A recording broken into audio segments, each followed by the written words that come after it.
Hi. As I stated in my last post, we are going to focus today on how physical abuse affected me later on in life. As a parent, as a friend, as a coworker, just generally as a human being. I'm 48 now, so at the time when this was probably most prevalent or affecting my family and those around me the most was probably late teens through late 20s on, in many ways on into my 30s, even to my late 30s. So it's been an ongoing experience. It's been an ongoing process. And like I stated before, healing is an ongoing process. So for some, it's, the discipline is connected to a history and abuse, but for others, it's other things. So it's, again, it's just my journey. So I'll just get into it. And I do want to give you this. I'm actually a little bit nervous and feeling a little vulnerable about sharing this information because as a mom, as a friend, as a wife, as a whatever woman, there's a lot of backlash for not being good at those things.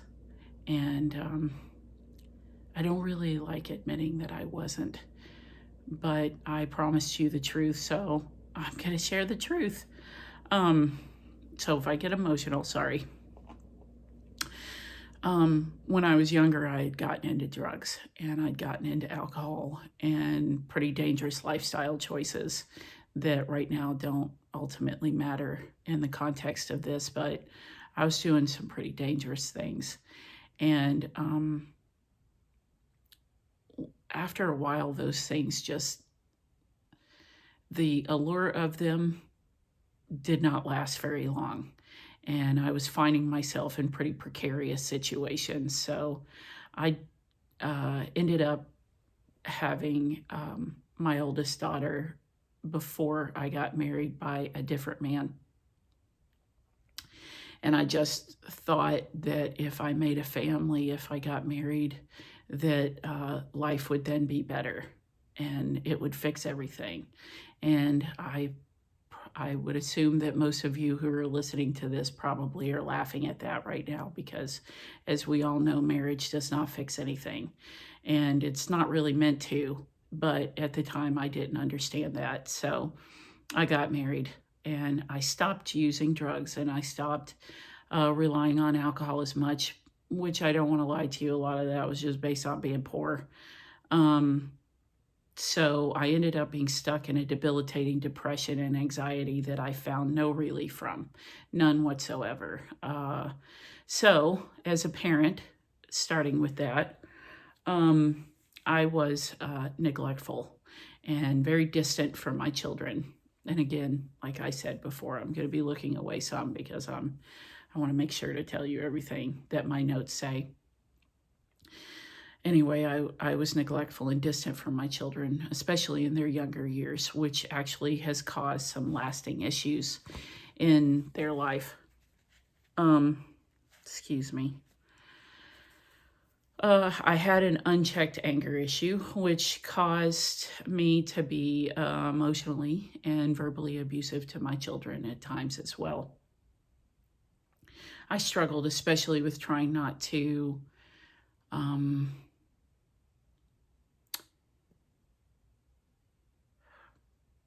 hurt them when I was angry. I spanked. And while not getting into the topic of it for anyone else, I should have never done it. I was too angry and I had too many problems in my life to ever discipline from that perspective. When I figured that out, they were still pretty young. So I isolated myself and stayed pretty distant from my children, which ended up just causing problems in other ways because I wasn't able to nurture them especially my older two, this is hard, and the way that they should have been. We have gone through healing, and they have forgiven me. You know, you'll find out that the hardest part is forgiving yourself. Anyway, so this caused a divide in me and my kids that took time to rebuild. And even now, I have to remember to use physical contact. Like, my youngest daughter is really big on going, "Mom, hug me." And she did help me a lot in that way. And my husband's a very physical person, so he also helped in that way. And so my kids did receive, in case you were worried, they did receive physical, touch. They did get hugs and things like that, but it was mainly from their dad.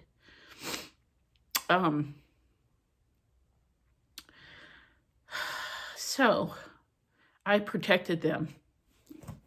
We're going to say that. I protected them in ways also, as far as like the anxiety is concerned, I protected them in ways that actually ended up causing them more problems and more damage, because I was working out of the anxiety that I had experienced, that it wasn't even real in their world, and it wasn't even really real in my world anymore either. So I was consistently working out of fear and what ifs, and that's a dangerous place to work out of. So it caused some anxiety in my kids that to this day they still sometimes struggle with, but they are also working through that. As a friend, I had no sense of self, so I expected others to somehow be a savior of sorts in my life and make me feel better. It made me a very self-focused person, a perpetual victim. And I don't want to make it sound like I'm making myself a bad guy or like I just only know how to tell you what I see now. So that perpetual victim I just could not be a friend. And I won't call it an excuse or anything. I'll just tell you it's a reason. I had no understanding of empathy because I had none for myself. And I don't know that I had truly ever received it or recognized it. So if someone out there thinks or believes that they gave me that, I'm sorry that I didn't see it. And I did not really understand that empathy was a real option. I mainly felt that people that were my friends were only my friends out of pity. And so I felt no real connection to any of them. And I remember even having conversations with friends recently, or not recently, sorry, in the past maybe 15 years, of saying things like, yeah, I guess if I never see people again, it's okay. I can usually get over it. But now I understand why. It's because I never made that initial connection to them. I self-sabotaged relationships constantly. So I had very few relationships outside of my immediate family, and I actually struggled most with those. I fought with everyone, and defense was my consistent position. When people offered help, whether verbally or any other way, I usually took it as an attack, since I already saw myself as a failure. So even when people would give us things or do nice things for us, I felt very ashamed by it and very embarrassed. And I usually tried to make it like they owed me, or that, I don't know, I always tried to find a way out of it because of how it made me feel. But gratitude was not a part of it, and I will tell you that. I had no gratitude, but I don't know that I knew how. So moving on, as an employee, I was able to get a job anywhere, actually, because I had become very good at lying and very good at reading people. But the problem is that I was usually found out pretty quickly because I could not keep up that facade. And I was usually promptly fired, forced out. I would quit so I wouldn't get found out. I would do something that would damage the relationships there, so it made it okay for me to leave. Um, because honestly, failure felt more normal and more comfortable to me. I was difficult to work with as a coworker and as an employee because I live from the position of defense or survival. So I tend to throw other people under the bus a lot. Even if not asked. I don't I Now I understand that that was to keep myself safe, even though it really didn't. It made it worse. I even got into a couple of physical altercations at work and screaming matches with coworkers, which um, I hate that that happened, but it did. And honestly, I just finally stopped working for a long period of time because I began to sink deeper into a depression, and I couldn't even get the jobs anymore. I could not get ready to go out and get an interview or anything. Moving on as a person, I was hopeless, I was hurting, I was alone, and I was broken in my spirit. Some people seem sad when those things happen to them, but some people don't. And I was one of those people. I came across as mean and cruel. I was very angry. On the road, I was angry. In person, I was angry. To family, I was angry. To strangers, everywhere. It was very clear that I was mean and I was angry. And I just felt a desire for revenge. And for just being here. I think that's really the truth. And no one wanted to be around me, which was, if you're listening to this, and you can probably tell why no one wanted to be around me. I didn't even want to be around me. And so I pushed harder and harder to distance myself from everything and everyone because I was safer in this place I was safer there. I felt safer, I guess. It felt safer. And I didn't know how to express any other emotion besides rage and nothing. So nothing at that time in my life helped me. Nothing. Not prayer. Not reading the Bible. Not talking to someone. Not church. Not money.